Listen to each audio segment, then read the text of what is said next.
ചൂടുവെള്ളം എടുക്കട്ടെ? വേണ്ട. അതെ, പഴയ മാറിട്ട് ഒരു കാര്യം പറയാം. താനിവിടെ കുറച്ചൊക്കെ കിടന്നു. എന്തിനാ? പാടോ, താൻ എത്ര നാളെ എൻ്റെ കൂടെ ഒന്ന് കിടന്നിട്ട് കുറച്ചു നേരം. ചെന്നൈക്ക് പോയതിനു ശേഷം നേരെ ചൊവ്വ കിടന്നിട്ട് പോലുമില്ല. ശരിയല്ലേ? കൊറേ ആയി നമ്മളിങ്ങനെ കിടന്നിട്ട്. ചേച്ചി ഓർക്കണുണ്ടോ പണ്ട് ഞാനും ചേച്ചിയും കേശുവും നമ്മള് ചെറിയ പിള്ളേരായിരുന്നപ്പോഴേ അപ്പുറത്തെ ആ മുറിയില് ആ ചെറിയ കട്ടിൽ നമ്മൾ 3 പേരും കൂടെ ഇങ്ങനെയാണ് ഇങ്ങനെ 3 പേരും ചാളടിക്കുക പോലെ കിടന്നിരുന്നത്, ഞെരുങ്ങി പെരിഞ്ഞി. എന്ത് രസമായിരുന്നു ചേച്ചി. എന്നാണെങ്കി എന്തോരം കാര്യങ്ങളാ, കിടന്നോണ്ടേ വർത്താനം പറയത്തുള്ളൂ. 10 മണിക്ക് തുടങ്ങും ലോകകാര്യങ്ങൾ ഓരോന്നായിട്ട് ചർച്ച ചെയ്ത്. അത് മാത്രോ എത്ര പ്രാവശ്യം നമ്മൾ രണ്ടാളോട് പ്ലാൻ ചെയ്ത് കേശുവിനെ കട്ടിലിൽ തള്ളി താഴിട്ടിട്ടുണ്ട്. അതൊക്കെ ഒരു കാലം. അതൊന്നും ഇനി തിരിച്ചു വരില്ല അല്ലേ? ആണോ? പിന്നെയല്ലേ, എല്ലാരും വലുതായി, കാലം മാറി, കോലം മാറി. ചേച്ചി നമ്മൾ ചെറിയ പിള്ളേരായിട്ടിരുന്നാ മതിയായിരുന്നല്ലേ? സത്യം. നാളെ ഉണ്ടായിരുന്നു തോന്നുന്നു. ചേച്ചി നിങ്ങള് മുത്താണ് കേട്ടോ. മുത്ത് കുറച്ച് കഴിയുമ്പോ ചീത്ത വിളിക്കാനല്ലേ? ചുമ്മാതല്ലേ.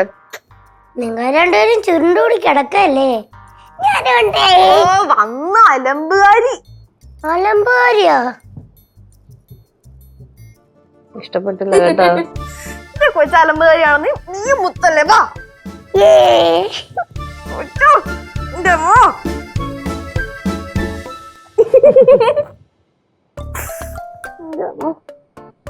ചേച്ചി ചെന്നൈക്ക് വരുമ്പോഴേ നീ മുതലിനെ കൂടെ കൊണ്ടുവരണം കേട്ടോ. എന്റെ അമ്മേ? എന്റെ അമ്മയെന്നാ? ഉമ്മ പിന്നെ നിന്നെ കൊണ്ടുപോകാതിരിക്കോ? നിന്നെ ഞാൻ മനഃപൂർവ്വം ഒഴിവാക്കൂലേ? മനഃപൂർവ്വം ഒഴിവാക്കൂലെന്നാ? ചുമ്മാ. നിനക്ക് എന്തായാലും കൊണ്ടുവരും. എന്തൊരിത് കൊഞ്ചണൊക്കെ ഇട്ടേക്കണ എല്ലാടെ കിടക്കണ കിടപ്പ് നീ ഞാനുണ്ട്. കേശുവേ വേണ്ട, നീ ബുക്കേ. അത് തന്നെ, എല്ലായിടത്തും ഇടയിൽ കയറി വന്നോളൂ. ശിവ, എന്തോ? നീ നിന്റെ ആഹാരക്കാരി ഒന്നും ശ്രദ്ധിക്കുന്നില്ലേ? എന്റെ കോലം കണ്ടാ പറയൂലോ ഒന്നും കഴിക്കുന്നില്ലെന്ന്.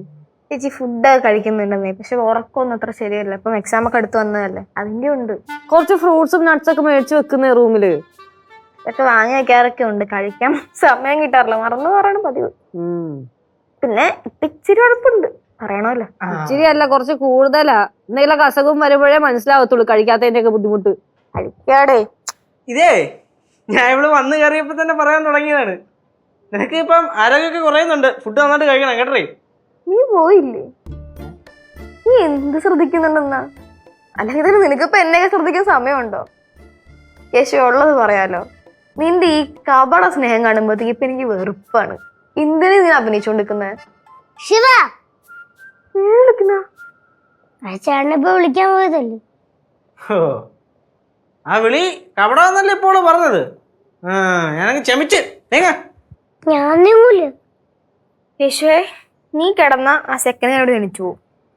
ഉറപ്പാണ് പറയുന്നത് ശിവാനി ബാലചന്ദ്രൻ നമ്പിയാ. എന്നാ കിടക്കാൻ പോണത് കേശവ ബാലചന്ദ്രൻ നമ്പിയുടെ. നീങ്ങ മാറ്. കാറ് കാല് മാറ്റിക്കേ.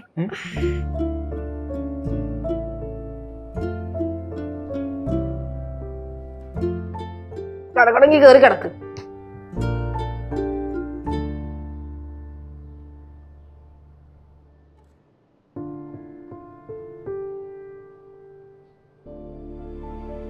ശിവ,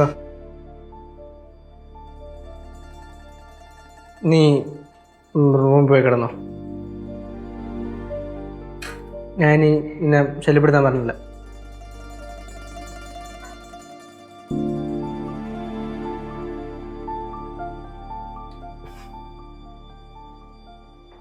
പിന്നെ നീ ഈ എന്നോട് സംസാരിക്കാതിരുന്നാലേ ഈ വലിയ പ്രശ്നമൊന്നുമില്ലടി. വെറുപ്പാണ് ദേഷ്യമാണെന്നൊന്നും പറയരുത് കേട്ടോ.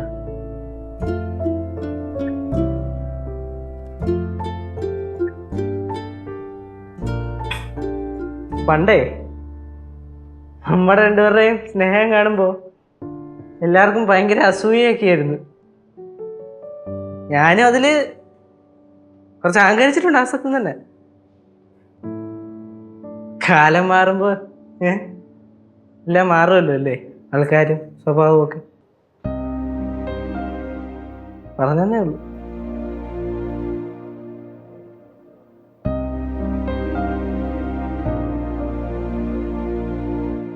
ചക്ക ഡാ,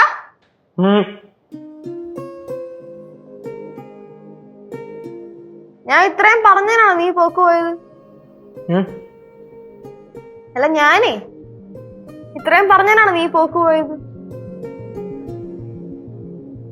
ഞാൻ ഇത്രയും പറഞ്ഞ നീ അങ്ങ് പോവോ? നീ എന്തിനാണ് പറഞ്ഞതെന്ന്? കാലം മാറുമ്പോ ആൾക്കാരും സ്വഭാവമൊക്കെ മാറും അല്ലേ? കാലം മാറുമ്പോഴത്തേക്കും ഞാൻ നിന്റെ പെങ്ങളല്ലാണ്ടാവും. ഫ്ലവേഴ്സ് സ്മാർട്ട് ഷോ ശനി ഞായർ ദിവസങ്ങളിൽ രാത്രി 9:30 ഫ്ലവേഴ്സിൽ.